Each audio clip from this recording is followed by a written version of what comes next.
Hello students. So today we are going to cover up our third topic for the circuit analysis using Laplace transforms. So now in this topic, you will be given with the steady state conditions. You will be told that the circuit is in the steady state conditions, and so you need to calculate the initial conditions first from these steady state conditions. So let's learn about how to do such numericals.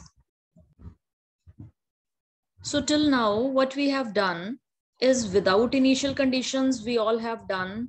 Then with initial conditions, we have covered in our previous lecture. So today's topic is when you are given with steady state conditions. So before we move further, you must know the meaning of this steady state. All the circuits that are given with a forcing function.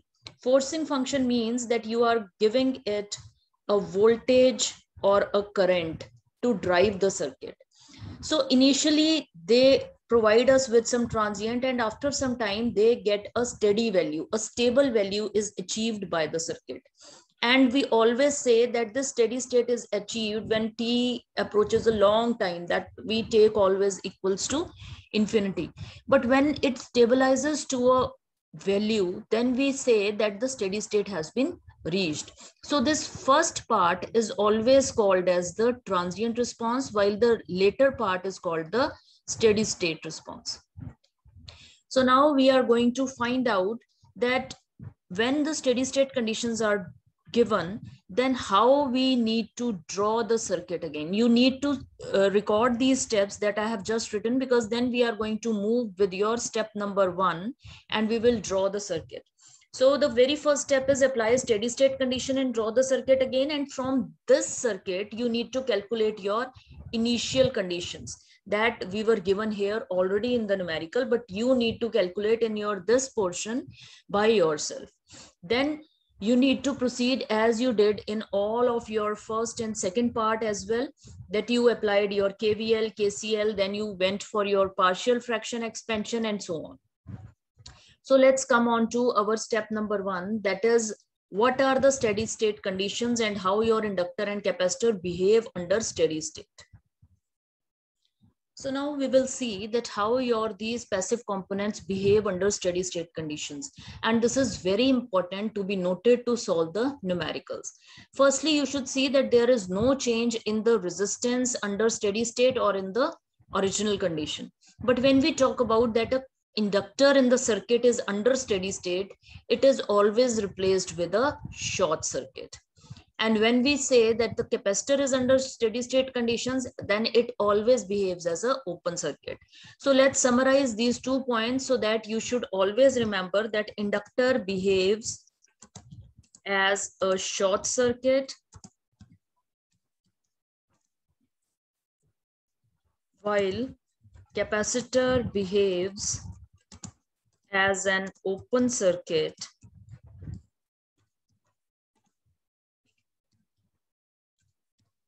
under steady state conditions. And you all have to mark this line in your notebooks before trying to attempt the numericals based on your steady state. So now we come on to numerical number 1. With these 3 conditions, we are going to solve over all the numericals. So let's start with our numerical 1. So now this is our numerical number 1, in which you are given with that the switch S is closed and steady state is achieved in the circuit. At t equals to 0, S is opened. Mind it, S is opened at t equals to 0. Find the expression for current in the inductor, that is ILT you need to calculate. So when steady state is achieved, so the very first thing that we need to do is, there is inductor. So inductor under steady state will act as a short circuit and capacitor will act as a open circuit. So you need to draw the circuit again. So this above circuit is going to change to, this is your voltage source. This is your switch that is closed. Let me draw that again line. This is your resistance. This inductor has got shorted.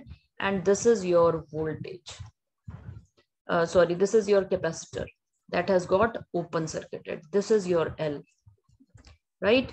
So now you need to calculate that what are the initial conditions in the capacitor and the inductor. Firstly, you should see that these both are in parallel, L and C. So the voltage drop across any short circuit is always zero. So from here, you need to know that the voltage, initial voltage that will be there across the capacitor will be 0 volts only, because it is parallel to the short, and across short, the voltage is always 0. So the next part you need to calculate is the current in the inductor. And you can see that current will be flowing like this, and it will be only equal to 100 upon R. So the value of R is 10. That gives you 10 amperes as the initial value of the current in the inductor. So now we are going to move on to your main circuit, and I am going to rub this hole. So we have got the initial condition with VC equals to 0, while your current in the inductor has 10 milliamperes. So I just got it rubbed accidentally. So now we need to see that now the switch is opened. When this switch is opened, so that means there will be no current that will be going through this 100 volts towards the inductor.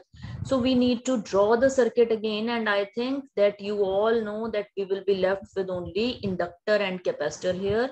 And so the current here will be ILT only in this closed loop circuit. So now you need to write down the KVL equation here in the closed loop. So that becomes LdILT by dt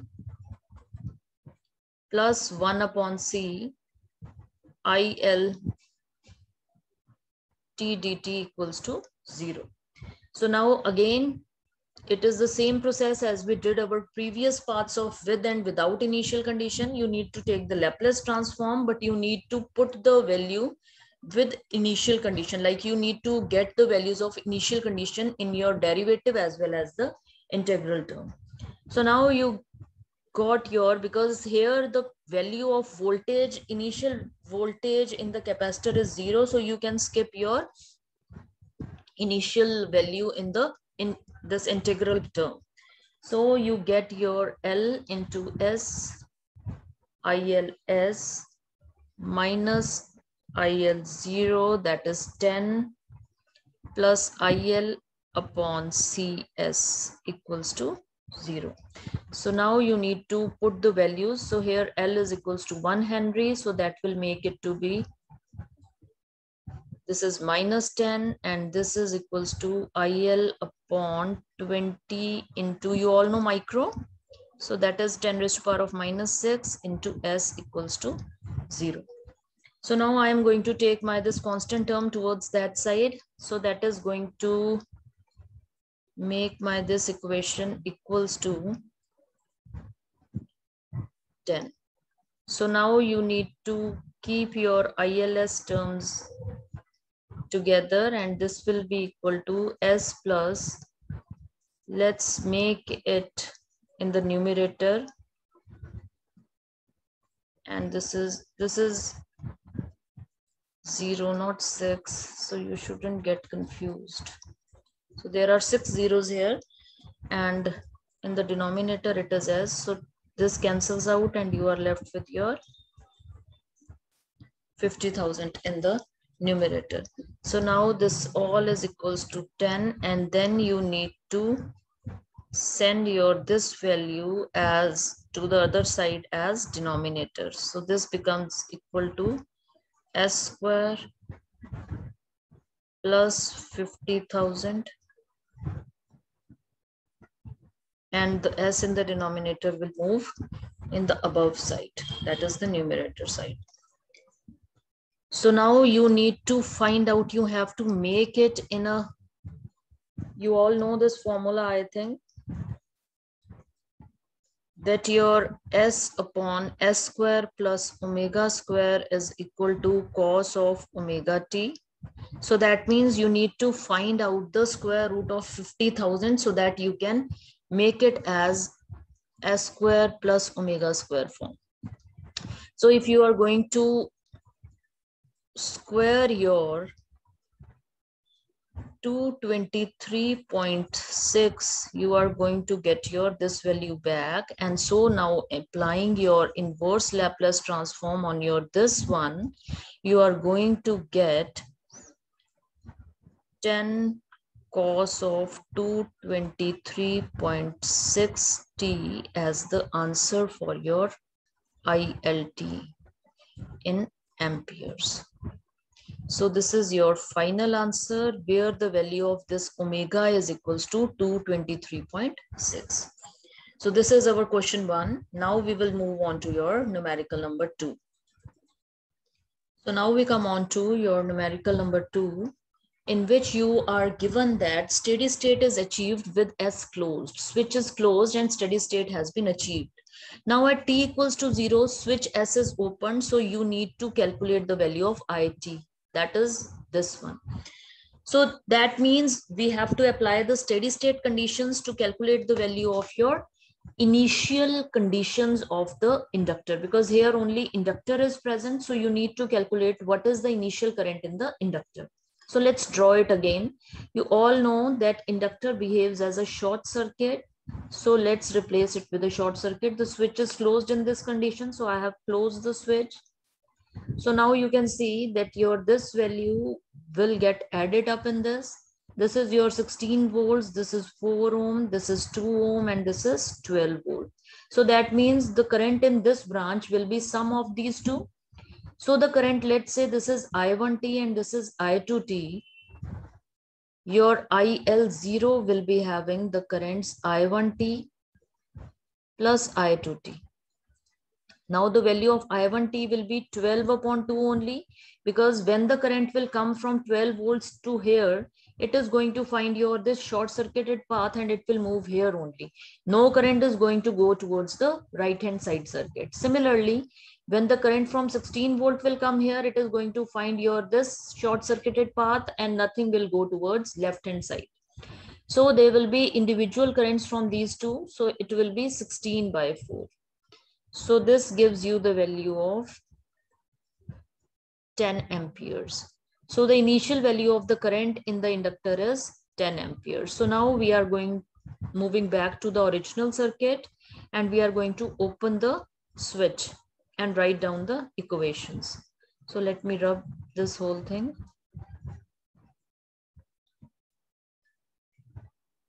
So now we are going to open the switch and then we are going to redraw it. So here you go with your this circuit. So that means when this circuit is open, the switch is open, so nothing is going to flow from 16 volts. So I am left with my this circuit only, and the current here is IT. So now you have to apply your KVL in this loop only. So this gives you 12 equals to 2 into IT plus L dit by dt. So you all know that now you have to go for its Laplace transformation. And so it will be equal to 12 upon S equals to 2IS plus L SIS minus I0. So again, you are given with 1 Henry as the value of this inductor. So you can just put the values now.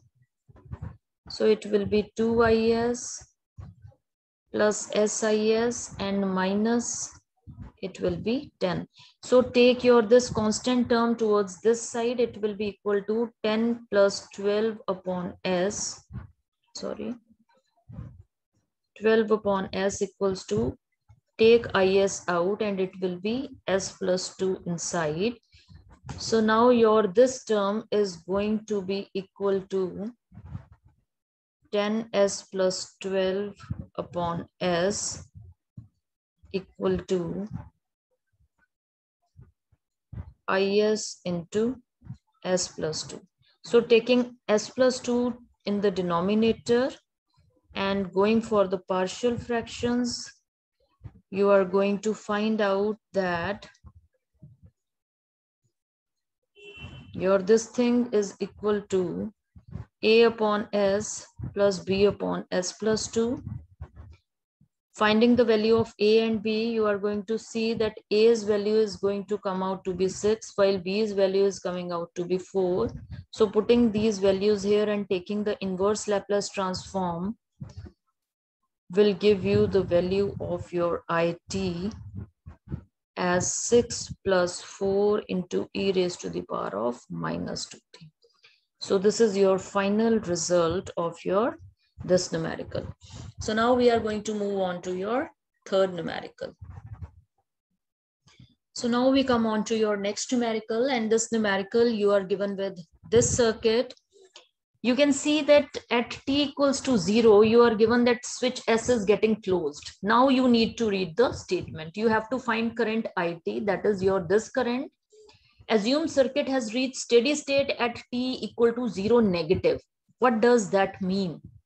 So you can be given any type of value. So you need to understand the value first. At t equal to 0, your this switch is getting closed. But before that, the steady state has already been achieved. So that means when the switch is opened, the steady state has got achieved. So you need to redraw the circuit with the switch open, put the conditions of your inductor and capacitor in steady state, and then need to calculate the initial values.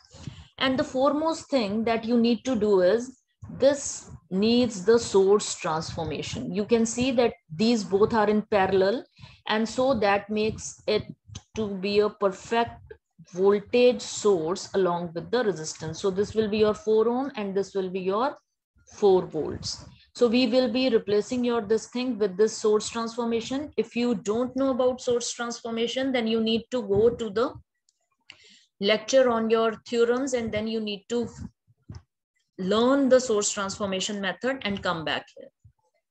So let's start the circuit and find out the initial conditions. So now we have drawn the steady state circuit of this. You can see that this switch, this has been replaced with the open. So there is no line here.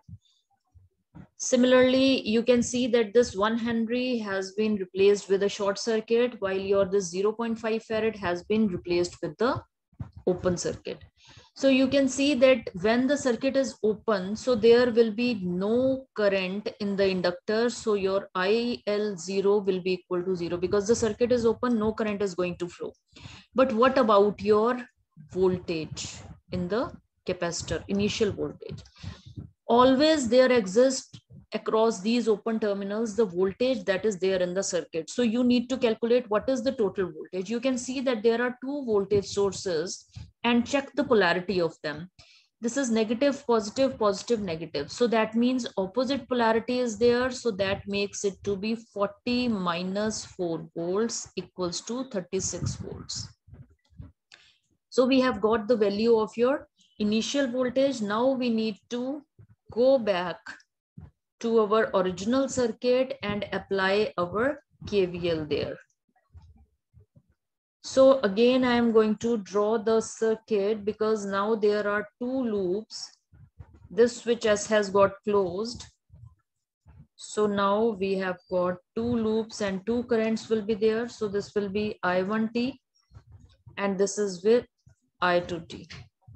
So now this is my 4 volt, this is 4 ohm, this is my capacitor of 0.5 farads. This is my 1 Henry, this is 5 ohms, and this is 40 volt.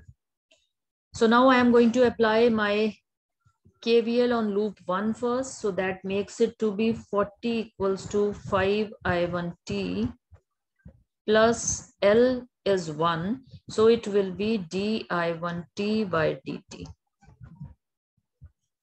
So again, you know that we need to take the Laplace transform of your this equation. That makes it to be 40 upon S 5 I1S plus S I1S minus IL0. Right? So now your this IL0 is already 0. You know that there is no current in the inductor, so we can skip that.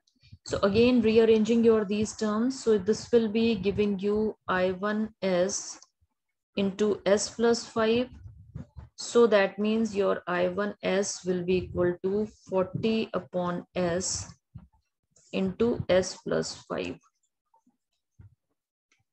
So that is again partial factors of a upon s plus b upon s plus 5. And when you are going to calculate, you are going to find out that your this a is equals to 8 and your this b is coming out to be minus 8. So applying inverse Laplace transform of this equation, so that means I1t will be equal to 8 is common, so I am taking it out. So it will be equal to 1 minus e raised to the power of minus 5t. So this is the value of my I1t. So now I need to calculate my I2t. And mind one thing, that you need to calculate your this IT. And here you can see that your IT will be the sum of your currents I1t and I2t. So that is why we are going to find them individually. Right now we have just calculated the value of I1t. Now we are going to find the value of our I2t.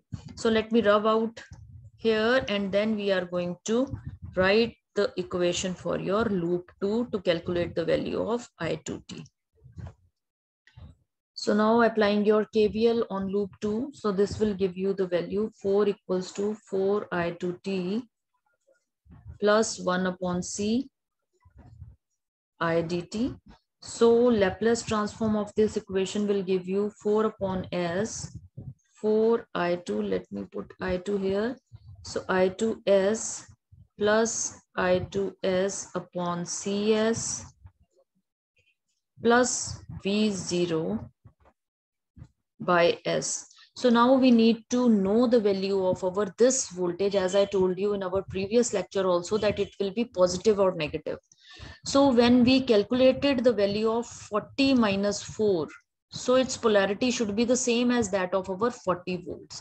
So that means it is negative then positive. So it will be negative and then positive. So when you are going to see from this side, so that means I should write here like this. So now you can see that it is negative, positive, positive, negative. So that is going to give you the negative polarity of your initial voltage of V0. Right? So now we are going to put the values here. So this gives you the value as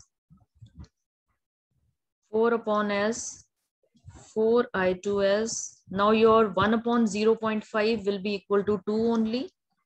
So that gives you plus 2 I2S upon S minus 36 upon S. So taking your this minus 36 by S towards this side will make it to be plus 36S plus 4 by S, that is equal to 40S. So you will be having your 40 by S on this side equal to I2S I have taken out common, and it will be equal to 4S plus 2 divided by S. So this S and this S will cancel out, and you will be left with I2S as equal to 40 upon, let's take out 4 common because the coefficient of S should be equal to 1. So this is the value coming, and this cancels out and leaves you with 10 here. So now applying inverse Laplace transform of this, you are going to get the value 10 e raised to the power of minus 0.5t amperes. So this is the value of your I2t. So as we know that IT is equal to the sum of the two currents I1t and I2t. So you need to put both the values here. So it was your 8, 1 minus e raised to the power of minus 5t plus 10 e raised to the power of